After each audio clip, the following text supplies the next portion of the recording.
That's all right. So we have today with us Dr. Murtu Gude, who is an Earth system scientist currently visiting IIT Mumbai from the Department of Atmospheric and Ocean Science in Maryland.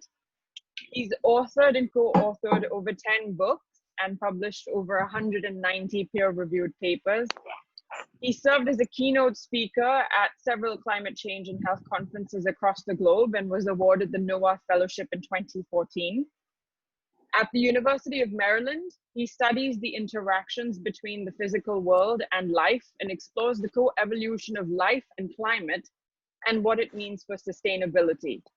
He combines data analysis, regional Earth system modeling, and predictions to advance process and predictive understanding of the Earth system, especially at a regional scale.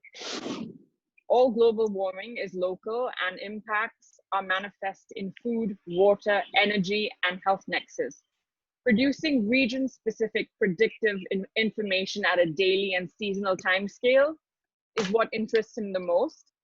His personal interests also include agroforestry as a sustainable agriculture and watershed management, and its ability to sequester additional carbon in soils while enhancing drought resilience and soil moisture persistence. So we are at Climate School delighted and honored to have Dr. Murtu Gude with us to teach our class 2 on Earth systems and tipping points. So without further ado, I hand it back to you. Okay, thanks. So this was originally planned as a face-to-face meeting with a whiteboard. Excuse me. So the slides were prepared with that in mind. So obviously we have to change a little bit, but I think maybe it'll work best if people just ask questions. You can stop me. I don't know. Naomi said maybe wait till the end for questions, but I don't mind if you interrupt. Naomi also had given a bunch of questions. I tried to put together brief answers in a file which she may have circulated. Either way, let me start with this. Is everybody able to see the slides I'm sharing? I guess yes. Okay. So yes. I'll start with one of the questions was, what is the difference between weather and climate? The easiest way to explain that is, let's say here we are in India, it's May 22nd morning, and you can take another 22nd of any month, let's say November, and you can say, will November 22 be colder than May 22? Most of you will probably say, whether you are in the US or India, it'll probably be cooler, but weather is such that the particular day in November may turn out to be warmer because May 22nd may have clouds and rain, for example. So when I say, what do you expect in November, you will think something that is climate. So what you expect is the climate, and what you get on a particular day is weather. So climate is what we expect, and weather is what we get. So how do we go from weather to climate? Basically, I'm plotting two things here. One is like a daily temperature at some particular location. And you can see it goes up and down, but within that, you can see some cycles. So if you take, let's say, 100 years of May 22nd temperatures and average them, you will get what is called a climatology of May 22nd. And typically that's what we end up doing for creating climate. We take like a monthly January temperature, rain, humidity, cloudiness, whatever, and we make climatologies and we define anomalies with respect to those. So we say May 22nd today is anomalously warm or cold or rainier based on the long-term average of what we expect. And people typically say climate is 30-year average, but there is no such strict definition. Things can change from one decade to another, and sometimes persistent weather itself can change the climate. Okay, So that's briefly what climate and weather are and what an anomaly means. So when we say climate change, that's a slightly different way of thinking anomalies. Here we are showing temperatures of some major Indian cities. Since I'm in India, I'm using Indian data, but you can do this for any city or any part of the ocean. Yeah. So we are looking at temperatures from Chennai, Mumbai, Delhi, Bangalore, going from 1882 to 2014, and you can see not all cities have all the temperatures. I mean, all the years. I'm showing temperatures for Chennai, Mumbai, Delhi, Bangalore for about 100 years. Not all the data is for the same length of period, which is okay.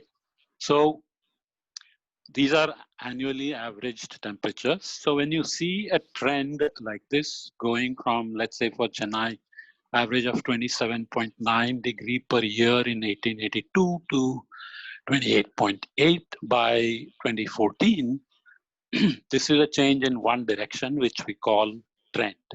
This is a climate change signal. This period again is not well defined. Typically, we look for what are called anthropogenic time scales. So let's say from the beginning of the Industrial Revolution to now. But we'll see some examples where there are what are called secular changes. So the changes can happen for multiple decades in one direction and then again in another direction. So the other concept I will introduce here is called detection. We'll come back to attribution later. Detection basically means finding a signal that is robust in terms of a change. So if we take here the temperature change over multiple cities in India, we can say that they are trending upwards over these periods over which we have data. So we have detected a signal. The signal could be anything, that some birds are arriving earlier in the spring during the migration, or they are staying longer before the winter. So it could be any signal you detect that is a change according to some baseline.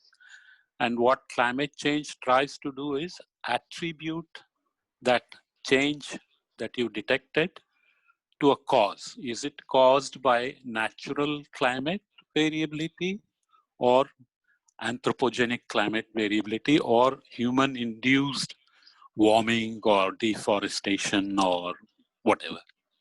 Okay, so detection and attribution become very important in climate change. Whenever you detect a change, you have to try to find out if we can attribute that change to something natural or human.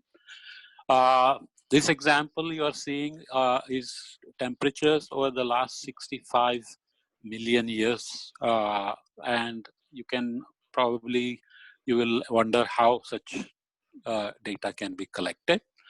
And there are various biogeochemical proxies, what we call proxies, because even though we are showing a temperature change here, what is measured is usually not a temperature like a thermometer, but it's a chemical signature that corresponds to a change in temperature. So it's a proxy for a temperature. Past climates are called paleoclimates. So these are called paleoclimate proxies. And at the top, you can see Paleocene, Eocene, Oligocene, Miocene, Pliocene. So those are the geological eras that are listed at the top. On the right axis, you see what is called benthic delta O18 parts per mil, which is basically oxygen isotope, which responds to temperature change and evaporation change and ice buildup and so on. And if we want, we can have a separate lesson on those kind of reconstructions of the past climate. But essentially, this is like having a rear view mirror in a car.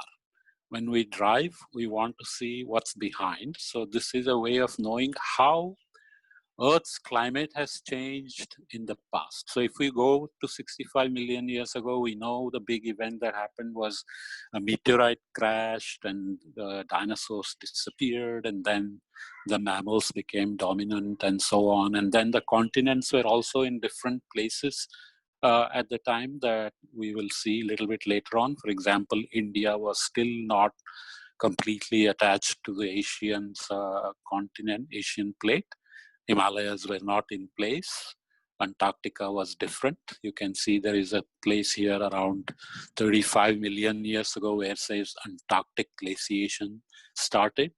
Antarctic thawing also happened along the way, and so on and so forth. So essentially, this tells you that in the past, continents have moved, which means the climate would have been very different.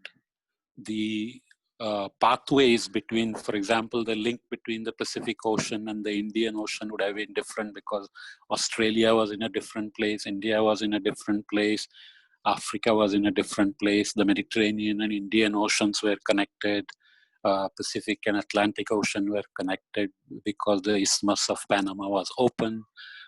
Drake Passage was not open, so the Southern Ocean was not like a channel. So there are lots of things. What is the point? The point is, anything you look in the past, the climate change has typically been associated with changes in carbon dioxide. So when the glaciers grow and continents and oceans are covered with more ice, typically carbon dioxide in the atmosphere gets reduced. And when the ice disappears, glaciers disappear, the carbon dioxide is released into the atmosphere. So the key message is that the carbon dioxide changes have been part of the climate change all the way in the past at all time scales. That's important because right now we are changing carbon dioxide. The other thing is we want to know how sensitive Earth's climate is. If we change carbon dioxide by a certain amount, how much does the Earth's temperature change? That is called climate sensitivity. How do we think about it? Basically, if you think about weather, going back to weather, if you remember that the sun comes up in the morning, sun goes down in the evening, so there is a diurnal warming and nighttime not warming or cooling. And sun goes north and sun goes south. So even in the tropics, you have a little bit of seasonal cycle. So seasonal change in the amount of energy coming from the sun.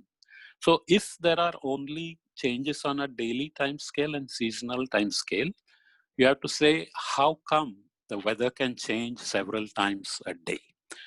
It can start sunny in the morning and it can begin to build up clouds in the afternoon and rain heavily in the evening and cool down. How come these changes can happen? This happens because there are what are called feedbacks in the system. So when sun shines, water evaporates from the soil, from the lakes, from the oceans, and that water vapor in the atmosphere rises and condenses and forms clouds, and clouds can be moved by the winds, and when that water condenses again in the atmosphere, it releases energy. So there are these kinds of feedbacks at various time scales in the Earth system, which we will look at in a minute. And these are the feedbacks which amplify any change that happens in sun's energy. That change in energy, as we will see later, can happen because the Earth's orbit can change, or sun's energy output itself can change. You may be reading right now that people are talking about solar minimum. So there are what I call sunspots, magnetic fields that get knotted on the sun's surface. When the number of sunspots decreases, the sun's output also decreases, which means the energy coming to Earth decreases. So right now, we are heading towards decreasing sunspots. So sun's energy is decreasing a little bit from 2014 onwards, for example. And depending on how orbits change, we'll see later, energy coming in can change. So that amount of energy gets amplified internally by ice melting or ice building up and clouds increasing, clouds decreasing, and so on. So those are the kind of feedbacks that determine these changes in the climate. So when we talk about how carbon dioxide changes climate, we have to worry about what are the different internal feedbacks that will amplify sun's forcing or damp the sun's forcing. So let me introduce the concept of why there is weather and climate at all in the first place. Everybody with me? If there are any questions, I think they can raise their hands and Naomi can pipe in and ask me the question. You can still hear me, right, Naomi? Yes, we can. We can hear you. Okay, very good. So why is there weather and climate on Earth at all? So on the left here, I'm showing Earth's image. So it's a sphere. Sun is so far away that the sun's energy is basically coming in parallel rays to the Earth's surface. But as you can imagine, if you hold a basketball and shine a torch on a flashlight on it, the center will light up more and the edges at the top and bottom will light up less because the surface is curving. So the sun's energy is being received on the Earth's surface, but more energy per unit area is being received at low latitudes where the curvature is small, and less energy per unit area is being received at higher latitudes where the curvature is large, right? This So that's means, sorry, if I may just ask you a question. yeah. So that's basically the equator is the lower latitudes, and then Yes, poles is the higher latitudes. yes. So that is the equator at the middle, and poles at the top and bottom, northern and southern poles. And so sun's energy is coming in a visible band, which means we can see it. So on the right, I'm showing this panel with fire and a pot on top of the fire. So sun's energy is like the fire because we can see it. And all the energy that is heating the earth is going back to space as what is called long wave or infrared. So sun's energy in what is called short wave frequencies, wavelengths. So it's like fire, we can see it. Life has evolved to see mostly in the visible. There are of course animals which can see in infrared at night, and there are goggles you can buy to detect terrorists at night or enemies at night and so on. So the pot here is getting warmed, but you cannot see that it's warm. If you go near it, you will feel the heat, right? So that is infrared energy. Like our body, for example, is emitting energy at infrared. We cannot see it, but with the infrared goggle, you can see it. So energy is being received as short wave and being sent back to space as long wave. And it is this balance of incoming short wave and outgoing long wave that determines how much the Earth can warm up. So since the tropics are receiving more energy than they are losing to space, they will begin to warm, and the high latitudes are receiving less shortwave energy than they are losing to space. So they will begin to cool. But you cannot, obviously tropics are not warming and warming and warming, and poles are not cooling and cooling and cooling, because energy is being moved from the tropics to higher latitudes by winds and clouds and by the ocean currents, which are being dragged. Ocean is being dragged by the surface winds. So constantly there is energy being moved from lower latitudes where more energy is being received than being lost to space, to the regions at the poles where less energy is being received than is being sent to space. So that is what creates weather and climate. So here is a very brief description of how that energy is being received and sent back. 340 watts per meter squared is the amount of solar flux if you go to the top of the atmosphere. That's, let's say, 100%. About 26% is being reflected and scattered by clouds and dust and other things in the atmosphere. About 23% is being absorbed in the atmosphere, and about 47% makes it to the surface to evaporate and warm the land and deserts and so on. Surface reflects about 4%. Any reflection of short wave is called albedo or reflectivity. This is important because with global warming and deforestation, for example, we want to see if clouds are beginning to reflect more sunlight or they are beginning to allow more sunlight to come to the surface. With deforestation, if we are increasing reflectivity or reducing reflectivity and so on. So the energy balance basically depends on how much energy is being absorbed by the system and how much being rejected by the system. So sorry, one of the viewers is requesting that you increase the size of your screen. If you could increase the size in some way. Yeah. I don't know how to do that. Oh, here, does this work? Yes. Is that better? I think this is good. Thank you. Okay. So 30% of sunlight here is shown to be reflected and scattered, which means the average albedo or reflectivity of the Earth at present is about 0.3, 30%. So 30% of the sunlight is directly reflected without being absorbed, and 70% that is in the system has to go back out as long wave for equilibrium on some time scale. Okay, so this on the right side, the red arrows are showing how the energy is being bounced around within the system. So 47% of the short wave that is coming to the surface is hitting the surface and is being sent into the atmosphere. The atmosphere itself absorbs some of the outgoing long wave radiation or infrared radiation. It warms up and that bounces back that long wave in both directions to space and towards the surface. So what is absorbing the long wave in the atmosphere? That is what gives us the greenhouse gas effect.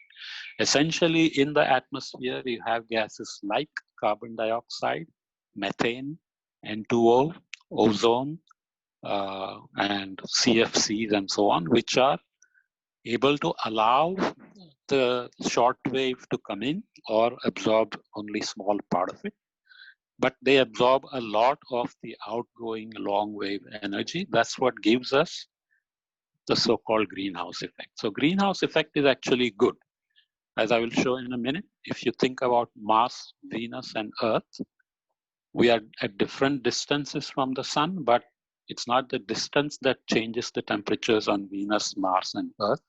It is this greenhouse effect. So greenhouse effect is what has given us a nice temperature to maintain water as water vapor, water liquid, and ice, and to allow life to happen.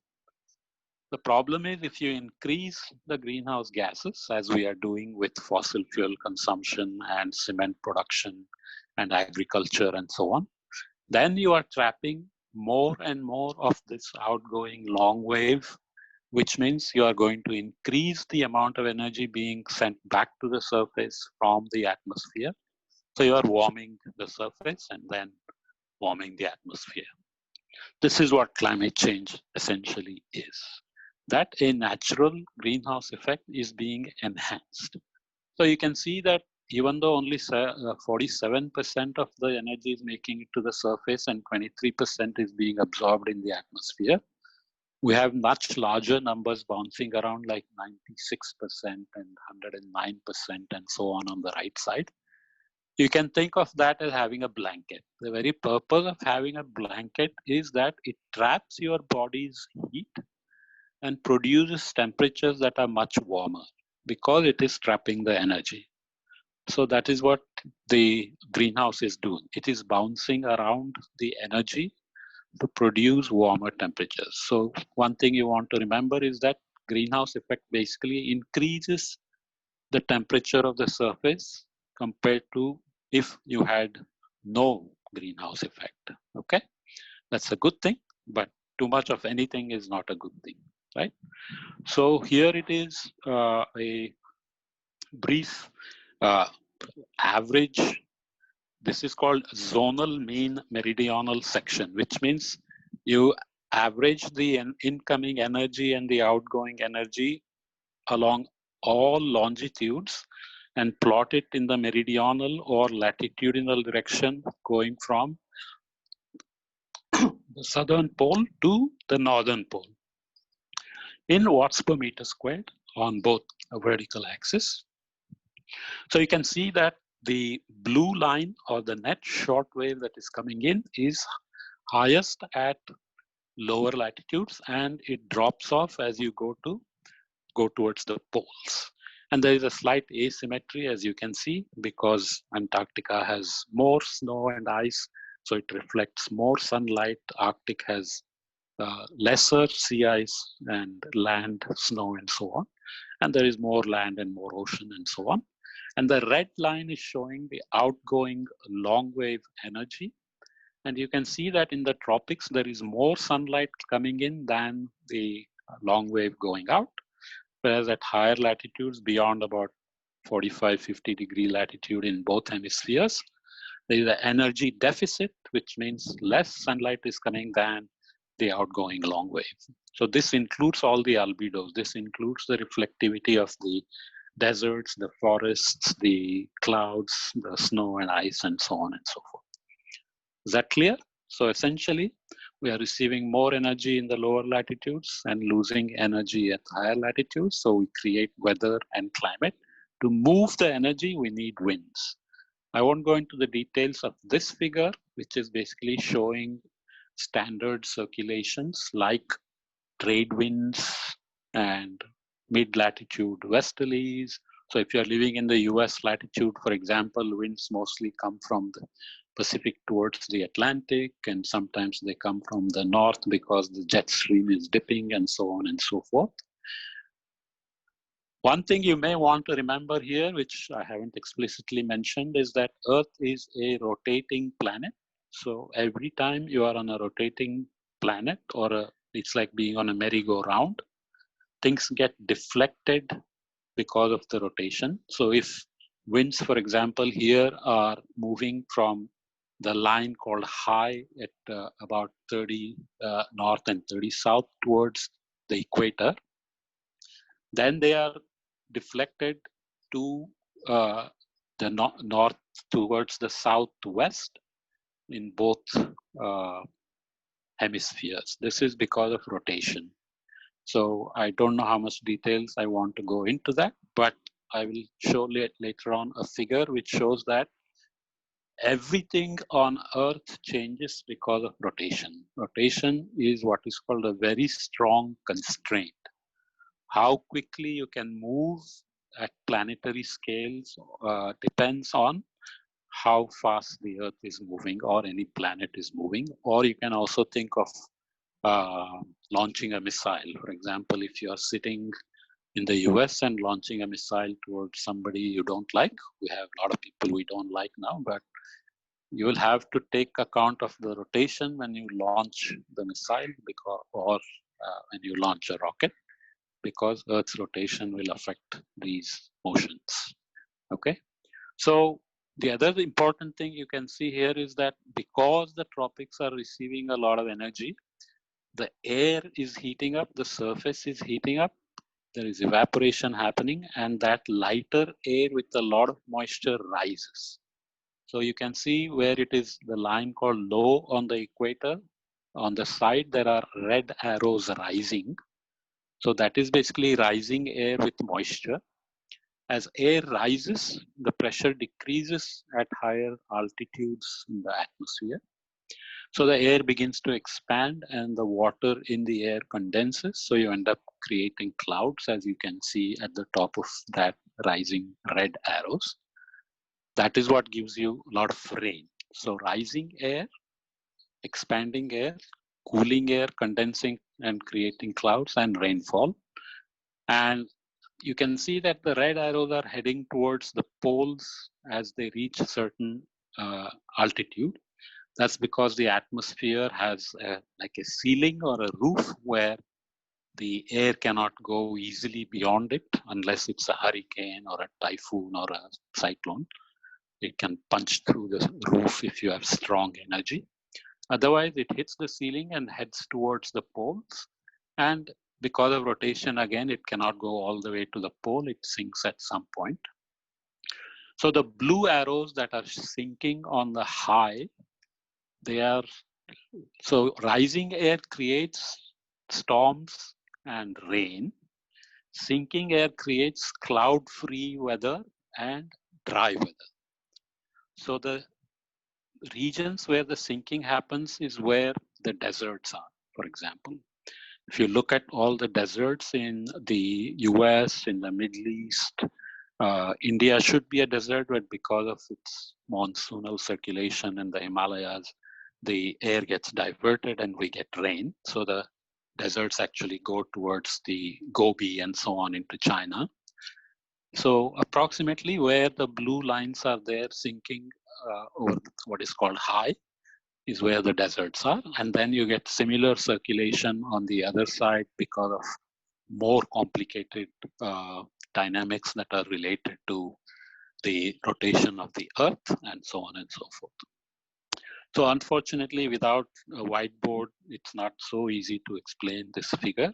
So there are these cells that get formed because of the rotation of the earth, because of the higher heating in the low latitudes and cooling at the poles, and so on and so forth. This is what gives us the bands of rain, bands of deserts, bands of storms at the higher latitudes, and so on and so forth, and changing wind directions.